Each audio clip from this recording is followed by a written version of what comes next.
new to the channel, you're very welcome here, and every week I post something about somewhere in the Worcestershire area in the United Kingdom, and bits of facts here and there, and anything I want to share with you, maybe at home or out and about.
And I'm also going to give you some salty tales, taking you to the Droitwich Spa Town Heritage Centre called St Richard's House.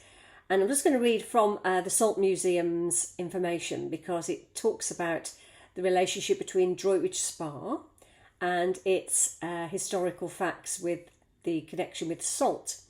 So it says, up until the mid-1970s, little was known about early Droitwich, except for the presence of a substantial Roman settlement in Baysmeadow and a Roman fort at Dodderhill. Excavations in the 70s and 80s uncovered extensive remains of early Droitwich and showed us to be a virtual time capsule for early evidence of the salt-making industry. Many of the incredibly well-preserved finds are in the museum, which I'm going to show you, which tells of the remarkable history of Droitwich, and we'll also find out reconstructed faces from Roman skulls, which reveal some incredible facts about their lifestyles and appearance.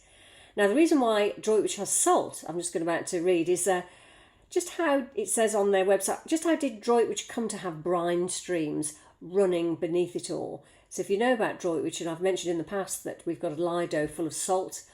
There's salt in my house coming up through the walls, and it's known as an area, as a spa town, because of the relationship with salt.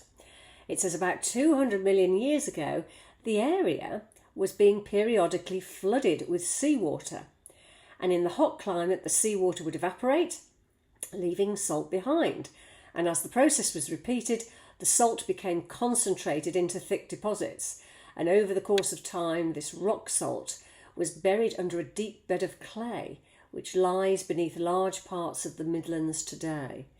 And as the clays were folded by movements of the earth's crust, the rock salt beds were tipped and, as luck would have it, left the salt closest to the surface directly under Droitwich. As groundwater permeated into the rock salt beds, salt was dissolved and underground streams of brine created.